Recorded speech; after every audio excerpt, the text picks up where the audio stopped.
So the Game Awards happened, and it just happens that The Last of Us 2 once again won the majority of the awards, just like in the previous Game Awards that I have covered some nondescript amount of time ago. I still stand by my position that any game that scores pretty low on Metacritic shouldn't be named the Game of the Year. But then again, if you look at how the voting has been determined in the Game Awards, it was 90% jury and 10% public fan voting in every category. They were very clear on that. So yeah, I'm not like super surprised, but you know that Neil Druckmann has overpaid for his awards when even Kotaku calls the Game Awards on this.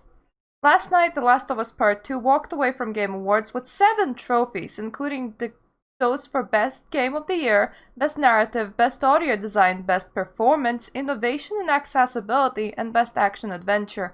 Arguments can be made as to whether it deserved these or not, but I think it's pretty obvious that no game that required its developers to crunch like The Last of Us Part 2 did should given a Best Direction award, which The Last of Us Part 2 somehow also won.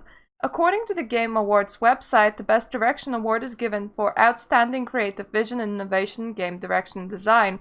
This description makes it clear that the responsibility for winning or losing this award rests squarely on the shoulders of the people in charge of leading the development. In the case with The Last of Us Part 2, this would be director and Naughty Dog co-president Neil Druckmann, who is often credited as an auteur behind the game's successes. It's no secret that Naughty Dog subjected its workers to unbelievable levels of crunch to get The Last of Us Part 2 out the door, but that's hardly an innovation when it comes to Naughty Dog or game development in general.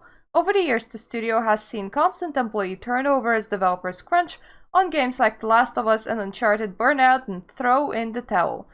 Relentless overtime, missed weekends, long stretches of time without seeing your family, those things take a toll on even the most passionate artist. Hades, and tactically those directing its development at Supergiant, was also up for the Best Direction award last night too. It's a great game, just as good as The Last of Us Part 2 and arguably better in some ways.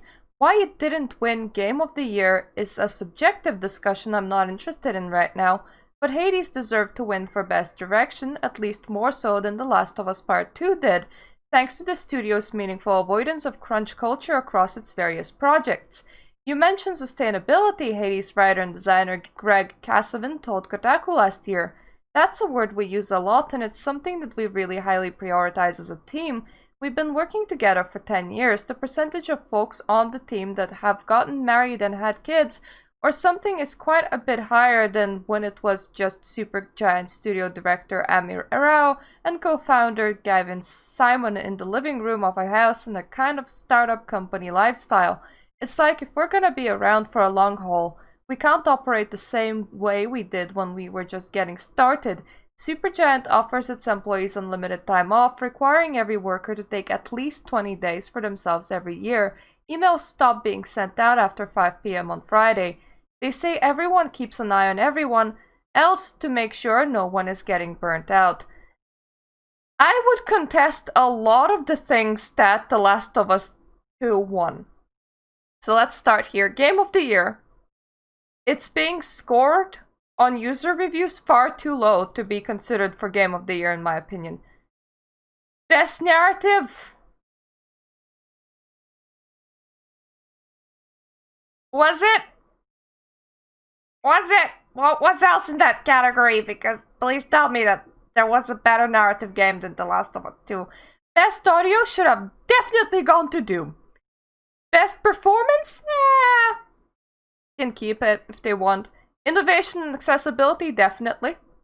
Definitely, because of all of the things that you can change in order to play the game with whatever disability that you have. So yes. Best Action Adventure? No, unless that's the only action adventure to release this year. I haven't been keeping up. But you know that the things are screwed and corrupt when Kotaku agrees with you of all publications, when even Kotaku Games, we don't think that The Last of Us 2 should have won. You're like, Yeah, so everybody's sensing corruption from Neil Druckmann here. It's not even just like one political camp or anything. It's yeah, I'm pretty sure that it's everybody at the moment. I am pretty sure that it's everybody. So anyways, this has been the news. The Last of Us 2 is getting all the rewards, none of the sales. um so I hope Neil Druckmann chokes on it, honestly. I hope he swallows them all and fills his big fat mouth with them and enjoys sucking on that bought reward that he bought for himself. Does not make your game any better. You just have a nice trophy case. Suppose good for you.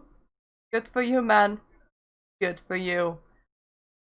There's a lot of things that we have to talk about this week that I haven't gotten to because I was having a very long and stressful work week. So hopefully we can get to other subjects. Cyberpunk being the hot thing on everybody's mind right now. We're gonna talk about that for a bit. So thank you all for watching. Thank you for sticking by, and thank you for sticking with me. I have ideas for videos.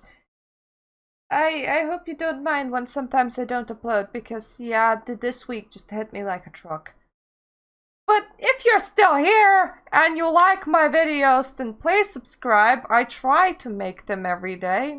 Keyword on try. And I hope I'm gonna see you in the next one. Toodaloo.